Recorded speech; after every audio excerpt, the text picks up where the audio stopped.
वेळेचं भान राखतो मी. महत्वाचे मुद्दे मी इथे एम्फसाइज करणार आहे. याच्यामध्ये भारतीय राज्यघटनेचे शिल्पकार परमपूज्य बोधिसत्व महामानव डॉक्टर बाबासाहेब आंबेडकर, रयतेचे राजे, हिंदवी स्वराज्याचे संस्थापक छत्रपती शिवाजी महाराज, लोकशाहीर अण्णाभाऊ साठे, परमपूजनीय बिरसा मुंडाजी,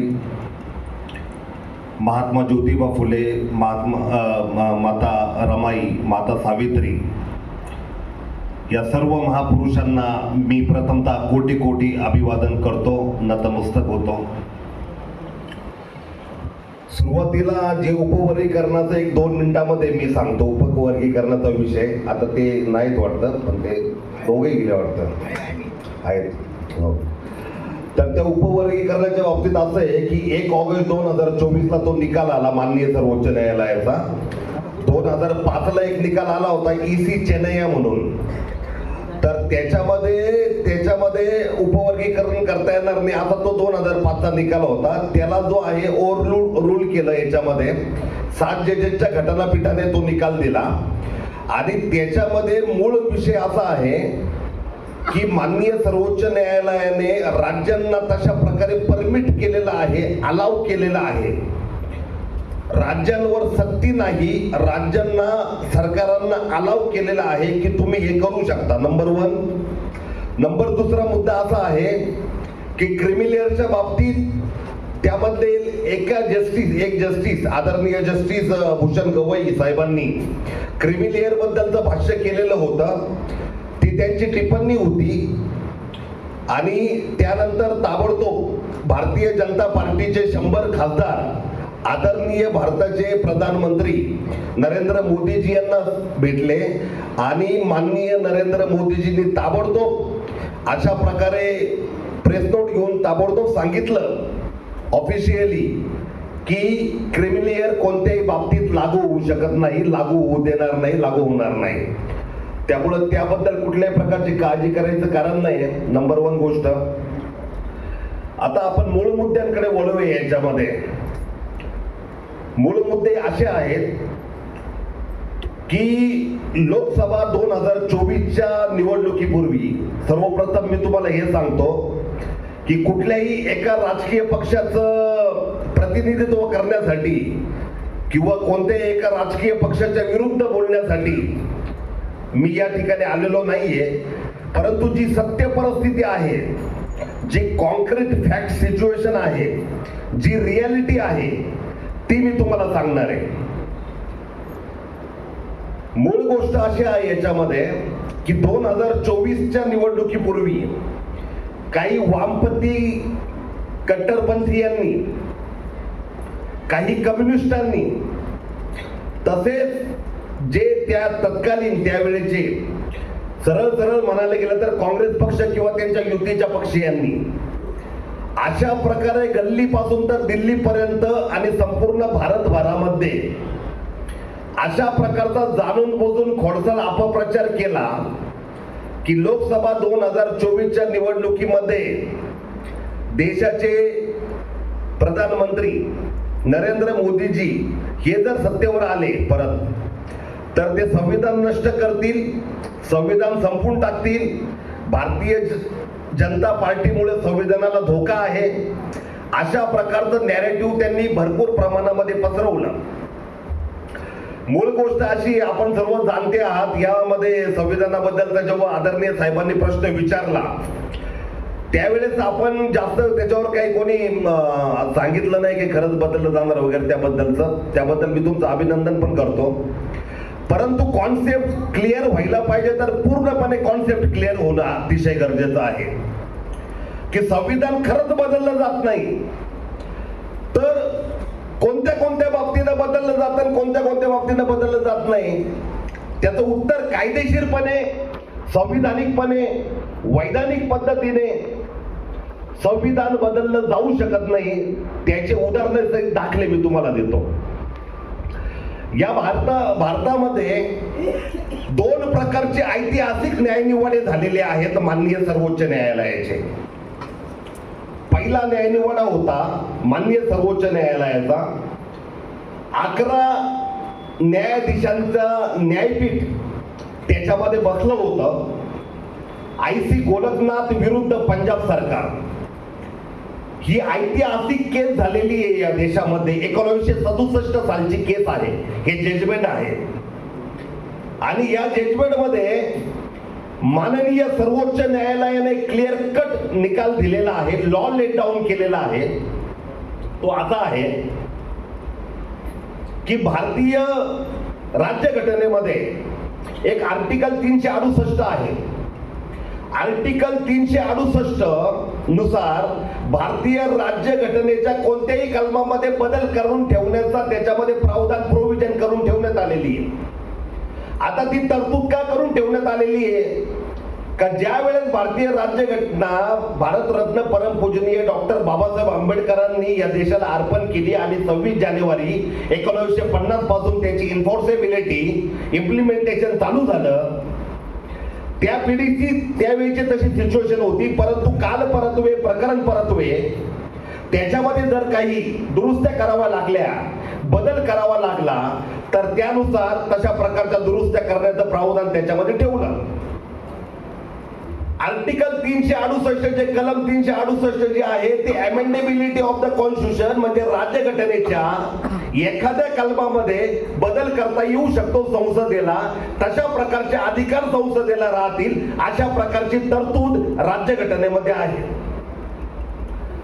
IC गोलकनाथच्या जजमेंट मध्ये 11 जजेसच्या 11 न्यायाधीशांच्या माननीय सर्वोच्च न्यायालयाच्या घटनापीठाने हा निकाल दिला आणि त्याच्यामध्ये क्लिअर कट सांगितलं की पार्लिमेंट जी आहे संसद कलम 368 नुसार राज्यघटनेच्या कोणत्याही कलमात बदल करू शकेल. परंतु जे बेसिक स्ट्रक्चर आहे, एक राज्यघटनेची मूलभूत चौकट आहे, ती मूलभूत चौकट जी आहे ती तुमचं भाषण स्वातंत्र्य आहे, तुमचं विचार स्वातंत्र्य आहे, आचार स्वातंत्र्य आहे, भारतामध्ये कुठेही जाऊन राहायचं स्वातंत्र्य आहे, कुठेही भ्रमण करण्याचं स्वातंत्र्य आहे, अभिव्यक्ती स्वातंत्र्य आहे, जीवन जगण्याचा अधिकार आहे, लाईफ अँड लिबर्टी त्याच्यामध्ये आहे. हे आर्टिकल 12 पासून तर आर्टिकल 35 पर्यंत हे चॅप्टर 3 मध्ये दिलेलं आहे. ते अधिकार, त्या अधिकारांच्या विरुद्ध भारतीय संसद कोणत्याही प्रकारची अमेंडमेंट आणू शकत नाही, अशी कोणत्याही प्रकारचा कायदा करू शकत नाही भारतीय संसद, किंवा अमेंडमेंट किंवा घटना दुरुस्ती आणू शकत नाही जे राज्यघटनेच्या मूलभूत जो ढाचा आहे, जे बेसिक स्ट्रक्चर डॉक्ट्राईन आहे त्याला धक्का लावल, त्याला ॲब्रोगेट करल, त्याला इमॅस्क्युलेट करल, त्याला ॲब्रोगेट करल, अशा प्रकारचा कोणत्याही प्रकारचा कायदा भारतीय संसद करू शकत नाही, आणू शकत नाही. 11 न्यायाधीशांचं घटनापीठ आहे, त्यांचं जजमेंट आहे. भारतीय राज्यघटनेच्या कलम 141 नुसार माननीय सर्वोच्च न्यायालयाचा जो निकाल असतो तो निकाल केंद्र सरकार, राज्य सरकार आणि संपूर्ण कोर्ट्स यांच्यावर बंधनकारक असतो. त्याचा रूल ऑफ लॉ तयार होतो. त्याचा रूल ऑफ लॉ तयार होतो तो लॉ ऑफ द लँड आहे. भारतीय संविधान लॉ ऑफ द लँड आहे, सुप्रीमसी ऑफ लॉ आहे. भारतीय संविधान हे सर्वोच्च आहे. संसदेनं भारतीय संविधानाची निर्मिती केलेली नाही, भारतीय संविधानाने सर्वोच्च संसदेची निर्मिती केलेली आहे. म्हणून संविधान नेहमी सर्वोच्च आहे. आता हा निकाल लागला 1967 सालामध्ये. आता ज्यांनी अशा प्रकारच्या वावड्या ज्या उठवल्या होत्या त्यांचं जे आहे पूर्वीचा त्यांचा इतिहास काँग्रेसचा, वस्तुस्थिती जी आहे ती सांगतो. इंदिरा गांधीजींनी हा निकाल 11 जजेसच्या घटनापीठाचा लागला आणि ताबडतोब 24वी घटना दुरुस्ती केली. काय होती 24वी घटना दुरुस्ती? की तुम्हाला जे सांगितलं आर्टिकल 368 त्याच्यामध्ये अशी घटना दुरुस्ती केली, त्या 24वी घटना दुरुस्ती, की भारतीय राज्यघटनेमध्ये कलम 368 नुसार राज्यघटनेच्या कोणत्याही कलमामध्ये बदल करता येतं, परंतु मूलभूत अधिकारांसहित संसदेला हे अधिकार राहतील की भारतीय राज्यघटनेच्या कोणत्याही कलमामध्ये बदल करण्याचे अधिकार संसदेला राहतील. म्हणजे 11 न्यायाधीशांचं खंडपीठाचं जजमेंट दिलेलं आहे. 11 न्यायाधीशांचं सर्वोच्च न्यायालयाचं जजमेंट तुम्ही पायदळी तुडवलं. पायदळी तुडवून लगेच 24वी घटना दुरुस्ती केली. अशा प्रकारचं अनकॉन्स्टिट्यूशन प्रकारची घटना दुरुस्ती इंदिरा गांधीजींनी त्यावेळेस केली. दुसरा निकाल आला केशवानंद भारती विरुद्ध केरळ सरकार. या भारत देशातला ऐतिहासिक निकाल आहे तो, आणि तोच आजचा लॉ आहे. आणि या निकालामुळं भारतीय लोकशाही, भारतीय संविधान खूप जास्त मजबूत झालं. या निकालामध्ये अशा प्रकारे माननीय सर्वोच्च न्यायालयाने सांगितलं का पार्लिमेंट कोणत्याही प्रकारची अमेंडमेंट करू शकेल आर्टिकल 368 चा वापर करून. परंतु जे डॉक्ट्राईन ऑफ बेसिक स्ट्रक्चर याच्यामध्ये गोलकनाथ मध्ये सांगितलं, त्याच्यामध्ये काय बेसिक स्ट्रक्चर आहे, जो मूलभूत गाभा काय आहे, मूलभूत चौकट काय आहे, तर सेपरेशन ऑफ पॉवर म्हणजे कायदे मंडळ, तुमचं लेजिस्लेशन, एक्झिक्युटिव्ह त्याची अंमलबजावणी करणारं, ज्युडिशियरी न्यायव्यवस्था, हे वेगळे वेगळे सेपरेशन आहे यांचं. ते सेपरेशन ऑफ पॉवर त्यांना दिले, हे बेसिक स्ट्रक्चर आहे. सुरुवातीला जी उद्देशिका आपण वाचली, प्रियांबल जे वाचलं, ते प्रियांबल जे आहे ते सुद्धा बेसिक स्ट्रक्चर आहे. बेसिक स्ट्रक्चर म्हणजे ज्याला भारतीय संसद धक्काच लावू शकत नाही, ते बेसिक स्ट्रक्चर म्हणतोय मी. त्याच्यात काहीच करता येत नाही. माननीय सर्वोच्च न्यायालयाने 13 जजेसच्या घटनापीठाने हा निकाल दिला. Separation of power basic structure आहे. उद्देशिका जी वाचली ते बेसिक स्ट्रक्चर आहे. तुमचं डेमोक्रेसी जे आहे ते बेसिक स्ट्रक्चर आहे. तुमचा फेडरल लॉ जो आहे तो बेसिक स्ट्रक्चर आहे. तुमच्या आर्टिकल 12 पासून आर्टिकल 35 पर्यंत बेसिक स्ट्रक्चर आहे. तुमचा ज्युडिशियल रिव्ह्यू जो आहे तो बेसिक स्ट्रक्चर आहे. आर्टिकल 32 झालं, आर्टिकल 136 झालं, म्हणजे तुम्हाला डायरेक्ट हायकोर्टामध्ये 226 227 खाली दाद मागायचा अधिकार आहे जर तुमचं एखादा फंडामेंटल राईट व्हायलेट झालं तर. तसंच 136 किंवा आर्टिकल 32 खाली सर्वोच्च न्यायालयामध्ये दाद मागायचे अधिकार आहेत. हे सगळे बेसिक स्ट्रक्चर करून टाकले. आणि माननीय सर्वोच्च न्यायालयाने अशा प्रकारचा निकाल दिला का हे हा मूलभूत गाभा आहे राज्यघटनेचा. या राज्यघटनेच्या गाभ्याला संसद, त्यांचे कितीही बहुमत असो, संसद धक्का लावू शकत नाही. आणि या राज्यघटनेच्या गाभ्याच्या विरुद्ध कोणत्याही प्रकारची जर अमेंडमेंट, घटना दुरुस्ती अवैधरित्या जर संसदेने केली तर आम्ही त्याला न्यायालयीन पुनर्विलोकनामध्ये घेऊन त्याला रद्द करून टाकू, त्याला शून्य करून टाकू. अशा प्रकारचं हे केशवानंद भारतीचं जजमेंट झालं. याच भारतीय संविधानामध्ये आर्टिकल 13 आहे. ते आर्टिकल 13 पण क्लिअर सांगतं की फंडामेंटल राईटच्या विरुद्ध जे आहे कोणत्याही प्रकारची घटना दुरुस्ती करता येत नाही, कोणत्याही प्रकारची अमेंडमेंट करता येत नाही, आणि कोणत्याही प्रकारचं त्याच्यामध्ये लॉ तयार करता येत नाही. त्याच्या विरुद्ध जो लॉ बेसिक स्ट्रक्चरच्या विरुद्ध असेल.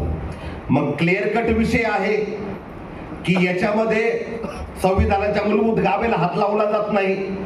आता एक जणांनी सांगितलं होतं का अमुक राज्यामध्ये 59% रिझर्वेशन आहे, किंवा तामिळनाडूमध्ये जे आहे 78% रिझर्वेशन आहे. त्याच्याबद्दलच सांगतो मी तुम्हाला. मूळ गोष्ट अशी आहे की भारतीय राज्यघटनेमध्ये 9वी अनुसूची आहे. 1951 सालामध्ये पंडित जवाहरलाल नेहरूंच्या त्या सरकारच्या कार्यकाळामध्ये पहिली घटना दुरुस्ती झाली. आणि त्या पहिल्या घटना दुरुस्तीमध्ये जे आहे ही 9वी अनुसूची टाकली गेली. 9वं शेड्यूल अशा प्रकारचा आहे की त्याच्यामध्ये एखादा कायदा तयार केला, त्यावेळेस जमीन अधिग्रहणाचे कायदे होते. राज्य सरकार जे असायचे ते कायदे तयार करायचे, 9व्या शेड्यूल मध्ये टाकायचे. 9व्या शेड्यूल मध्ये एकदा कायदा टाकला का त्याला त्याची स्क्रुटिनी करता येत नाही, त्याला कोर्टामध्ये चॅलेंज करता येत नाही. तो सब्जेक्ट टू रिव्ह्यू पिटिशन होऊ शकत नाही, सब्जेक्ट टू ज्युडिशियल स्क्रुटिनी त्याचे होऊ शकत नाही. मग त्या 9व्या अनुसूचीच्या याबद्दलचं सुद्धा जजमेंट आलं की वामनराव नावाचं जजमेंट आलं. वामनराव विरुद्ध युनियन ऑफ इंडिया 1981 सालचं जजमेंट आहे, सर्वोच्च न्यायालयाचं जजमेंट आहे. त्याच्यामध्ये सांगितलं का 24 एप्रिल 1973 सालामध्ये जे केशवानंद भारतीचा जे निकाल आला होता त्याच्यानंतर कोणत्याही प्रकारचा कायदा संसदेने केला किंवा घटना दुरुस्ती संसदेने केली आणि ती 9व्या अनुसूचीमध्ये जरी टाकली तरी पण ती जर नागरिकांच्या मूलभूत अधिकारांच्या विरुद्ध असेल तर त्याला सर्वोच्च न्यायालय रद्द करून टाकल. IR कोहिनो 2007 सालचं जजमेंट आहे, निकाल आहे माननीय सर्वोच्च न्यायालयाचा. 9 जजेसच्या घटनापीठाचा निकाल आहे की याच्यामध्ये त्याचा ज्युडिशियल रिव्ह्यू केला जाणार आणि 24 एप्रिल 1973 नंतर कोणताही कायदा करू संसदेनं त्याला चेक केला जाणार. तो राज्यघटनेच्या बेसिक स्ट्रक्चरच्या विरोधात आहे का, तो नागरिकांचे मूलभूत अधिकार तर हिरावून घेत नाही ना. अशा प्रकारचे महत्वपूर्ण जजमेंट आहे. अजून एक जजमेंट तुम्हाला सांगतो की मिनर्वा मिल विरुद्ध युनियन ऑफ इंडिया जजमेंट होतं 1980 सालचं, ज्याच्यामध्ये जो ज्युडिशियल रिव्ह्यू जो आहे म्हणजे न्यायालयीन पुनर्विलोकन, तो न्यायालयीन पुनर्विलोकनाचा अधिकार इंदिरा गांधीजींनी काढून घेतला होता 42व्या घटना दुरुस्तीमध्ये. न्यायालयीन पुनर्विलोकनाचा अधिकार जो आहे माननीय सर्वोच्च न्यायालयाचा, तो सुद्धा संविधानाची मूलभूत चौकट म्हणून गणला गेला. त्याच्यामुळं भारतीय संविधानाला कोणत्याही प्रकारचा धोका कधीही नव्हता, कधी राहणार नाही, कारण ते बाबासाहेब आंबेडकरांनी लिहून ठेवलेलं संविधान आहे. त्याच्यामुळे त्याला कोणीही मेक मारू शकत नाही. त्याच्यामध्ये ज्यांनी अशा प्रकारचा अपप्रचार केला त्यांची हिस्ट्री तुम्हाला सांगतो मी. वस्तुस्थितीमध्ये 1952 सालामध्ये उत्तर मुंबईमधून जेव्हा भारतरत्न डॉक्टर बाबासाहेब आंबेडकर हे निवडणुकीला उभे राहिले होते उत्तर मुंबईमधून, त्यावेळेस त्या ठिकाणी स्वतः पंडित जवाहरलाल नेहरू त्यांच्या विरोधात प्रचाराच्या रिंगणामध्ये उतरले होते. ज्या भारतरत्न डॉक्टर बाबासाहेब आंबेडकरांनी या देशाची राज्यघटना लिहिली, ज्या राज्यघटनेवर हा संपूर्ण देश चालतो, त्या महामानव डॉक्टर बाबासाहेब आंबेडकरांना हरवण्यासाठी पूर्ण ताकद लावली. एकदा नाही तर 2दा बाबासाहेबांना त्यांनी हरवलेलं आहे. निवडणुकीमध्ये पराभव केला बाबासाहेबांचा. मूळ मुद्दा असा आहे की जेव्हा इंदिरा गांधीजींनी इमर्जन्सी 1975 लावली, त्या इमर्जन्सी जी लावली जाती त्याला जे कारण लागतात संविधानिक, ते संविधानिक कारण नसताना सुद्धा जाणून बुजून स्वतःच्या वैयक्तिक स्वार्थासाठी ती इमर्जन्सी त्याच्यामध्ये लावली आणि जे विरोधात होते त्यांना जेलमध्ये टाकायचं काम केलं. अनेक पत्रकारांना जेलमध्ये टाकलं. नागरिकांचे मूलभूत अधिकार सुद्धा त्या इमर्जन्सी मध्ये काढून घेण्यात आलेले होते. कोणत्याही प्रकारचे अधिकार नागरिकांना राहिलेले नव्हते. 1976 सालामध्ये अजून घटना दुरुस्त्या झाल्या. 42वी घटना दुरुस्ती इंदिरा गांधींनी केली आणि त्या 42व्या घटना दुरुस्तीमध्ये की प्रधानमंत्री देशाचा त्याच्या विरोधात प्रधानमंत्री 39वी घटना दुरुस्ती सांगतो, प्रधानमंत्री, राष्ट्रपती, लोकसभा स्पीकर आणि उपराष्ट्रपती या चौघांच्या इलेक्शनच्या विरुद्ध कोणत्याही प्रकारचा निकाल द्यायचा अधिकार सर्वोच्च न्यायालयाला नसणार, अशा प्रकारचीच अमेंडमेंट करून टाकली. आणि अधिकार कोणाला राहणार का त्याची एक सेपरेट ऑथॉरिटी नेमणार. सर्वोच्च न्यायालय त्याच्या ढवळाढवळ करणार नाही, ऑथॉरिटी नेमणार. ऑथॉरिटी कोण नेमणार? ज्याचं सरकार येते, प्रधानमंत्रीच ऑथॉरिटी नेमणार. आणि ती ऑथॉरिटी कोणाच्या विरुद्ध काम करणार? प्रधानमंत्री. असं कधी होईल का? म्हणजे पूर्णपणे एकाधिकारशाही, हुकुमशाही कशा पद्धतीची राहते त्याची हे जिवंत उदाहरणं आहेत. जे केशवानंद भारतीचं जजमेंट आलं होतं 1973 आलं होतं ना, 13 न्यायाधीशांचं जजमेंट आलं होतं. 13 न्यायाधीशांचा न्यायनिवाड आलेला आहे, ज्याच्यामध्ये 13 न्यायाधीश सांगताय का बेसिक स्ट्रक्चरला धक्का लावता येणार नाहीये, पार्लिमेंट अशा प्रकारचं चुकीचं कृत्य करू शकत नाही. तरी माननीय सर्वोच्च न्यायालयाचं जजमेंट पायदळी तोडून 1976 सालामध्ये त्या सर्वोच्च न्यायालयाला शह देण्यासाठी सर्वोच्च न्यायालय जे आहे आम्हाला सुपरसीड करू शकत नाही. 42वी घटना दुरुस्ती केली आणि त्याच्यामध्ये मिनी कॉन्स्टिट्यूशन तयार केलं. लोकसभेचा कार्यकाल 6 वर्षाचा करून टाकला. नागरिकांचे सगळे मूलभूत अधिकार हिरावून घेतले आणि सुप्रीम कोर्ट न्यायालयीन पुनर्विलोकनापासून सुप्रीम कोर्टाला दूर ठेवलं. अशा प्रकारच्या घटना दुरुस्त्या केल्या. मग भारतीय न्याय व्यवस्थेला ज्यांनी मानलं नाही त्यांची परंपरा जी आहे ती सांगते का संविधान धोक्यात आहे. त्यामुळे आपण जागरूक राहणं हे अत्यंत गरजेचं आहे. अत्यंत गरजेचं आहे आपण जागरूक राहणं. का याच्यामध्ये आपला वापर जो आहे पहिल्यापासून होतच आलेला आहे. मग ते कम्युनिस्टांनी आपला वापर केला, वामपंथीयांनी आपला वापर केला, काही कट्टरपंथी जिहाद्यांनी आपला वापर केला. 70 वर्षामध्ये आपल्यावर सर्वात जास्त अन्याय अत्याचार जे करणारे आहेत ते हेच आहेत. ही वस्तुस्थिती आहे आणि ही वस्तुस्थिती आपण ओळखणं अत्यंत गरजेचं आहे. भारतरत्न डॉक्टर बाबासाहेब, आता पाठीमागे एक घटना घडली होती की रामगिरी महाराजांचं तुम्हाला माहित असेल त्यांचं स्टेटमेंट बद्दलचा विषय. तर त्या स्टेटमेंट बद्दलच्या विषयामध्ये त्याच्यामध्ये जात नाही, पण मूळ मुद्दा तुम्हाला हे सांगतो मी की पुण्यामध्ये एक आंदोलन झालं साहेब. पुण्यामध्ये एक आंदोलन झालं आणि त्या आंदोलनामध्ये बाबासाहेबांचा फोटो आणि संविधानाची प्रत हातात घेतल्या गेल्या आणि अशा प्रकारच्या कट्टरपंथीयांकडून घोषणाबाजी देण्यात आली की नबी से गुस्ताखी की सजा सर तन से जुदा. ज्या महामानव डॉक्टर बाबासाहेब आंबेडकरांनी आयुष्यभर अहिंसक मार्गाने संघर्ष केला, ज्यांनी भगवान बुद्धांना स्वीकारलं याच मातीतला धर्म, त्या महामानव डॉक्टर बाबासाहेब आंबेडकरांच्या फोटोचा आणि भारतीय संविधानाचा अशा प्रकारे वापर करायचा आणि घोषणा देताना कोणत्या प्रकारच्या घोषणा द्यायच्या, नबी से गुस्ताखी की सजा सर तन से जुदा. अशा प्रकारच्या या गोष्टी चाललेल्या आहेत. त्यामुळं आपण वेळीच सावध होणं अतिशय गरजेचं आहे. जर तुम्हाला आमचं एवढं कैवार आहे कोणा एका विशिष्ट धर्मीयांना, तर तुम्ही 14 एप्रिल साजरे करताना आम्हाला का दिसत नाहीत? तुम्ही चैत्यभूमीला 6 डिसेंबरला भारतरत्न डॉक्टर बाबासाहेब आंबेडकरांच्या महापरिनिर्वाण दिनी अभिवादन करण्यासाठी का दिसत नाहीत? 26 नोव्हेंबरला संविधान दिवस साजरा करताना का दिसत नाहीत? याचा आपण अतिशय बारकाईने विचार केला पाहिजे. लव जिहादच्या घटना सुद्धा या मोठ्या प्रकर्षाने होत आहेत, दिवसेंदिवस वाढत चाललेल्या आहेत. याच्याकडे पण आपण कटाक्ष बाळगला पाहिजे. त्यामुळं बाबासाहेबांचे मी तुम्हाला वाक्य सांगतो. आता पाठीमागे आरक्षणाबद्दलचा एक विषय तुम्हाला सांगतो की आरक्षणाबद्दलचा विषय असा आहे की 4 प्रकारचे आरक्षण आहेत. पहिलं जे आरक्षण आहे ते रिझर्वेशन इन एम्प्लॉयमेंट, रोजगारामध्ये आरक्षण. त्या रोजगारामध्ये आरक्षण असलं पाहिजे. SC ST ला हे बाबासाहेबांनीच तरतूद जी आहे ती 1950 मध्येच करून ठेवलेली आहे. आणि 1900 त्यानंतर जेव्हा पंडित जवाहरलाल नेहरू होते तेव्हा त्यांनी त्यांच्या मुख्यमंत्र्यांनी एक पत्र लिहिलं होतं.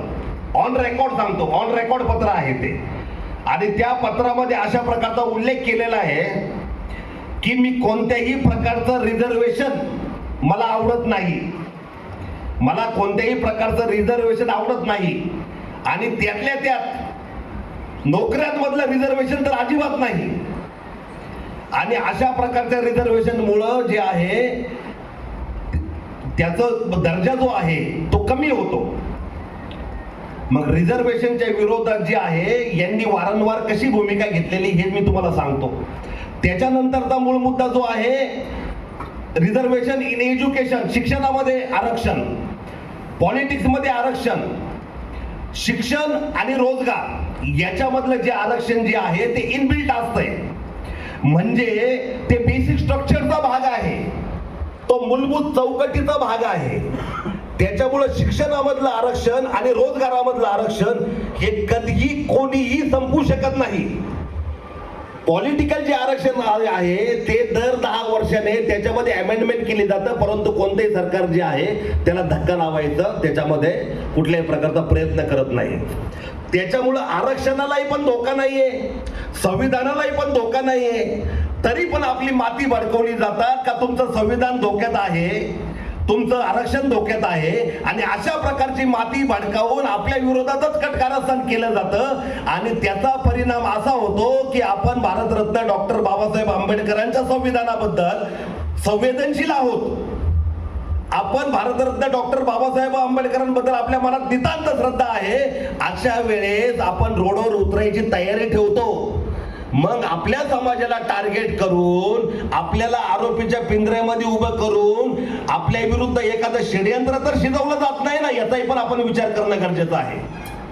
त्यामुळं अशा गोष्टींना, अशा फेक नॅरेटिव्हला कोणीही बळी पडता कामा नये. 1-2-3 मिनिटं फक्त. आता याच्यामध्ये बाबासाहेबांनी कायदा मंत्री होते.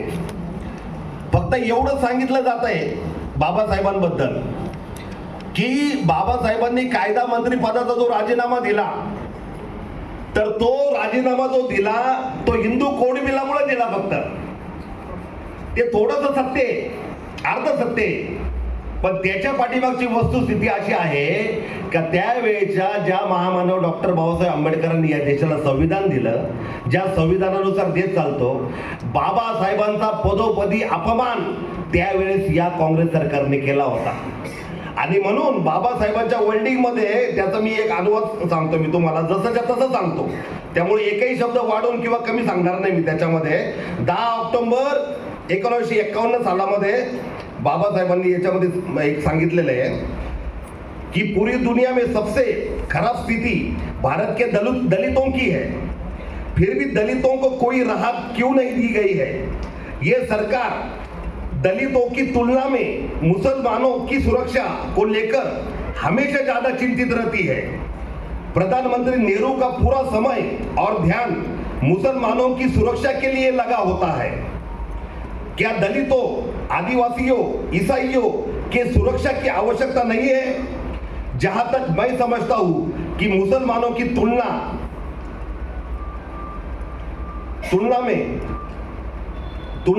की बजाय कहीं अधिक देखभाल दलितों को है. हे भारत रत्न डॉक्टर बाबासाहेब आंबेडकरांनी 10 ऑक्टोबर 1951 साली हे स्टेटमेंट दिलेलं आहे. त्यानंतर ज्या वेळेस 10 ऑक्टोबर 1951 साली त्यांनी कायदा मंत्री पदाचा राजीनामा दिला, आणि राजीनामा देत असताना सुद्धा जेव्हा त्यांनी संसदेमध्ये त्यांना त्यांचं म्हणणं मांडायचं होतं लोकसभा स्पीकरकडे, त्यावेळेस लोकसभा स्पीकरने क्लिअर कट सांगितलं की बाबासाहेब, पहिल्यांदा मला तुम्ही कॉपी द्या. बाबासाहेबांनी सांगितलं तुम्ही बाकीच्यांकडे कॉपी मागत नाहीये, तुम्ही मला माझं म्हणणं सुद्धा मांडू देत नाही. तर त्यावेळेस त्यांना सांगितलं संध्याकाळी 6 पर्यंत पण तुम्ही देऊ शकता. म्हणजे अशा प्रकारे पदोपदी त्यावेळेस बाबासाहेबांचा अपमान केला. बाबासाहेब तिथून निघून गेले. आणि त्याच्यानंतर दुसऱ्या दिवशी टाइम्स ऑफ इंडियाला बाबासाहेबांनी एक लेख दिला. त्याच्यामध्ये बाबासाहेब त्याच्यामध्ये संक्षिप्तमध्ये तुम्हाला सांगतो की नेहरू सरकार में पहले से ही, ये टाइम्स ऑफ इंडिया ने दिलेलं आहे, नेहरू सरकार में पहले से ही अक्लमंद मंत्रियों की कमी है. अब अंबेडकर जैसी पैनी दृष्टि वाला विद्वान मंत्री भी जा रहा है.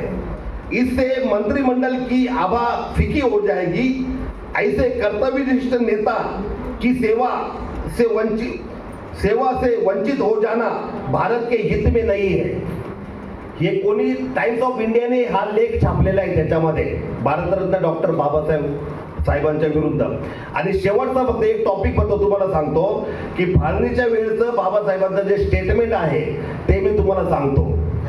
जे जय भीम जय भीमच्या मोठ्या घोषणा देतात, जे कट्टरपंथी आहे, जे वामपंथी आहेत, जे म्हणतात की नाही आम्ही कट्टर तुमचे आहोत, तुमच्या बरोबर आहोत, परंतु रियालिटी काय आहे? रियालिटी तशी नाही आहे की आतापर्यंत जेव्हा दलित समाजावर अन्याय अत्याचार झाले त्यावेळेस हे कोणीही दलित समाजाच्या मदतीला धावून आलेले नाही. ही वस्तुस्थिती आहे. त्यामुळे बाबासाहेब याच्यामध्ये म्हणतात पाकिस्तान के चक्कर में फंसा दलित समाज हर उपलब्ध मार्ग और साधन से भारत आ जाए। मैं कहना चाहता हूं कि पाकिस्तान और हैदराबाद रियासत के मुसलमानों पर भरोसा करने से दलित समाज का विनाश होगा।